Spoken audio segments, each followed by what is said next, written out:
सबसे पहले अमित गोयनका सर आपके पास आएंगे। मुंबई में नवरात्रि के 9 दिन में हमने 5,199 घरों की बिक्री देखी। अक्टूबर में 11,861 घरों का रजिस्ट्रेशन हुआ। अभी क्रिसमस बाकी है, ये पूरा क्वार्टर कैसा जाने वाला है, आपका अनुमान क्या कहता है? नमस्कार। आप सबको दिवाली के पर्व पे बहुत बहुत शुभकामनाएं। और सबका बहुत ही शुभ दिवाली और नव वर्ष बीता होगा। थैंक यू ये सर। जो 9 महीने का जो आंकड़े निकल के आ रहे हैं वो काफी स्वाभाविक है कि एमएमआर में अभी भी काफी दमखम बना हुआ है। आपने अभी भी आंकड़े बताए कि पिछले 2 महीने में काफी भारी भरकम सेल्स हुई है, अच्छी खासी रजिस्ट्रेशन हुई है और काफी भारी मात्रा में घरों की बिक्री हुई है। तो एमएमआर का ये जो ट्रेंड है ये बनता चला गया है। करीब 30 से 35% की ग्रोथ दिखती है क्वार्टर ऑन क्वार्टर। इस समय ऐसा अनुमान है करीब 1.5 से 2.25 लाख घर बिकेंगे एमएमआर में, जो एक हिस्टोरिक हाई होगा। इतने शायद कभी घर बिके नहीं है एमएमआर में। तो ये मुझे लगता है ये बना हुआ है, ये एक थोड़ा सा सेंटिमेंट पॉजिटिव मुंबई में। बाकी मार्केट्स में शायद थोड़ा सा अब हल्का सा स्लो डाउन या हल्की सी नमी आती दिखती है। मगर मुंबई में एक तो डेफिनेटली स्टॉक मार्केट को चलते हुए थोड़ा सा एक पॉजिटिव सेंटिमेंट है। हालांकि अब ये पिछले अगले जो 2 महीने में इसमें ऐसी कोई भारी कंसर्न नहीं दिखती। मगर अभी जो वॉलेटिलिटी अपन ने स्टॉक मार्केट में देखी है पिछले 15 दिनों में, वो कुछ हल्का सा ये इशारा कर रही है कि थोड़ी सी कॉशियस लोग होने का संभावना है। थोड़ा सा लोग वेट एंड वॉच कर सकते हैं क्योंकि इस करंट लेवल से प्राइस एस्केलेशन की बहुत ज़्यादा उम्मीद नहीं है। ऑलरेडी प्राइसेस काफ़ी ज़्यादा चढ़ चुके हैं और इनफैक्ट अब डिस्काउंट्स की और स्कीम्स की लोगों को इंतज़ार है कि क्या स्कीम में और क्या डिस्काउंट में और क्या ऑफर्स में घर खरीद सकते हैं। तो जो एक लिस्ट प्राइस है या जो एमआरपी है उस पर अब सौदे होने मुश्किल हैं। अब जो भी होगा वो कहीं ना कहीं ऑफर बेस्ड होगा। हालांकि ये बात भी सच है कि ज़्यादा करके जो सेल्स है वो प्रख्यात और नामचीन डेवलपर्स के हक में जा रही है। मगर उनके लिए भी इतनी ज़्यादा इन्वेंट्री जो अब डेवलपमेंट में आई है उसको निकालने के लिए, उसकी बिक्री करने के लिए कहीं ना कहीं स्कीम बेस्ड एंथुजियाज्म डेवलप करना ज़रूरी होगा।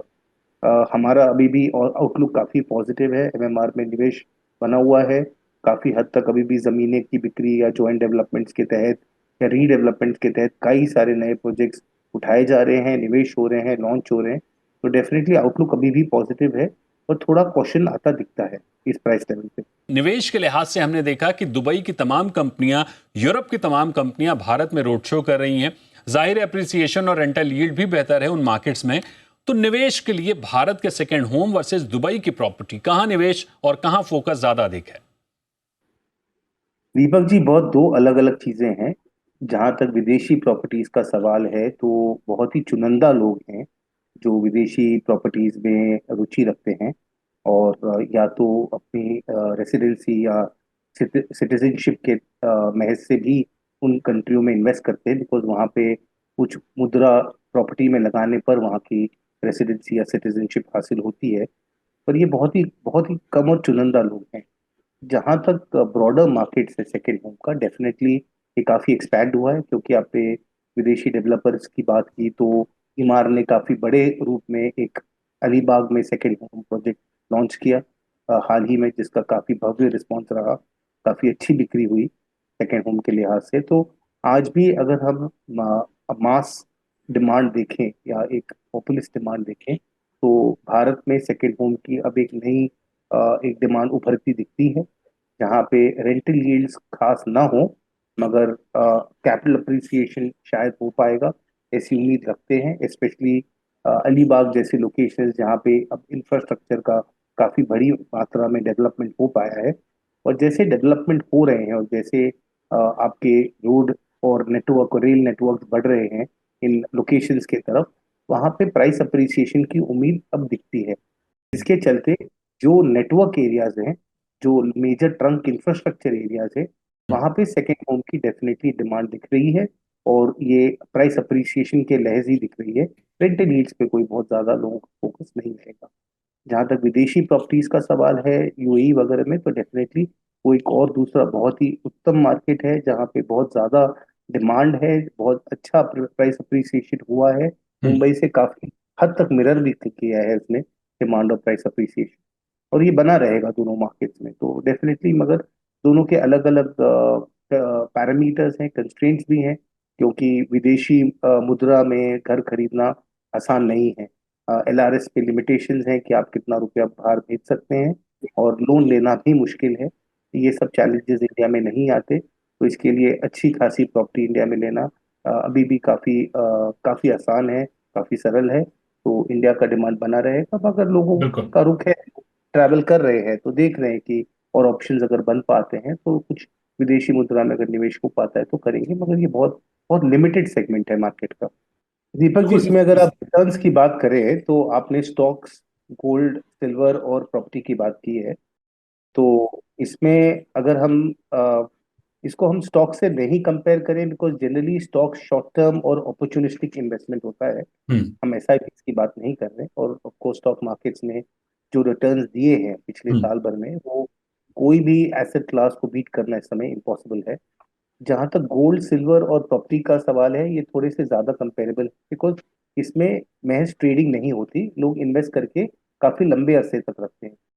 अगर आप सेकेंड होम्स की बात करें तो मेरे अनुमान से, अगर हम प्लॉटिंग की भी बात करें, क्योंकि हमने बैंगलोर में, नॉर्थ में, इंदौर में, कई मार्केट्स में प्लॉटिंग डेवलपमेंट्स में इन्वेस्ट किया है, और हमने 30 से 50% की बढ़त देखी है प्राइसेस हम्म।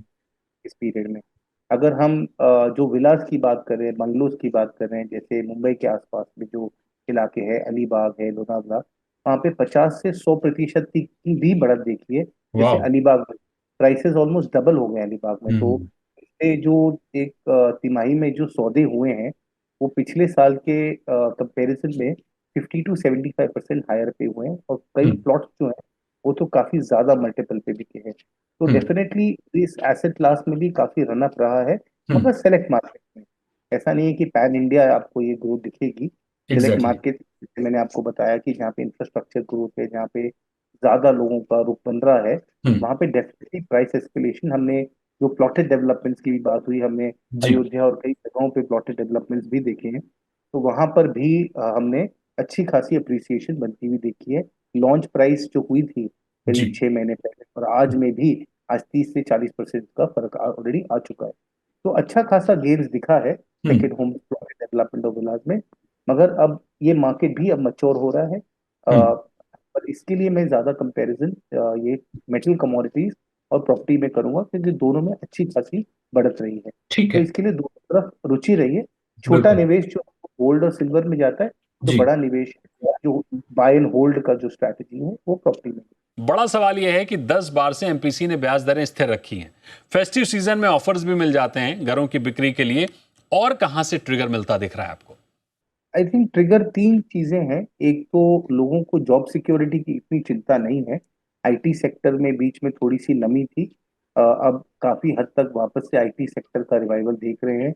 जॉब लॉसेस और जॉब कट्स इतने हैं नहीं, और ओवरऑल जॉब सिनारियो जो है वो काफी स्टेबल है। तो जो आप अगर इसका आंकड़ा देखें, टोटल इनकम और per capita income from salaries, वो पिछले 12 महीनों में नहीं तो 15 से 20% फाइनेंशियल सर्विसेज, IT और रिलेटेड सेक्टर्स में बढ़ी है।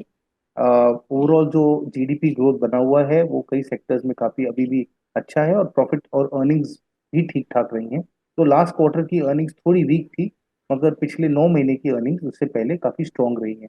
तो अर्निंग्स ग्रोथ और सैलरी इनकम के चलते आई थिंक ये फाइनली निवेश वापस से प्रॉपर्टी में जा रहा है।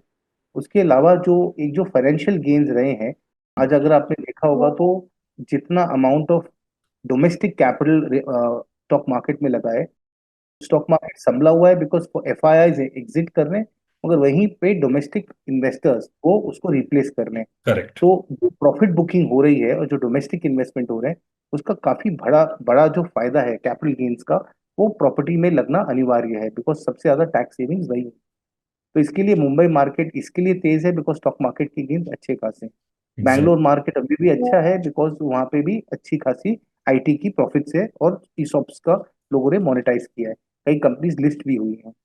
ऐसे ही हाल हमने कुछ हद तक NCR में भी देखा है। और जो लोगों ने अपने प्रॉपर्टीज प्रॉफिट पे बेच के, वहां पे NCR में ज्यादा करके ये दिख रहा है कि जो पुरानी कोठियां, पुराने घर वो बेच के आज के मार्केट में वो नई प्रॉपर्टीज में निवेश हो रहा है। तो नेट कंजम्पशन थोड़ा कम है, ग्रॉस कंजम्पशन काफी हाई है NCR। Okay. Where is gross consumption Mumbai Bangalore में काफी हाई है, नेट कंजम्पशन में ज्यादा फर्क नहीं पड़ रहा है।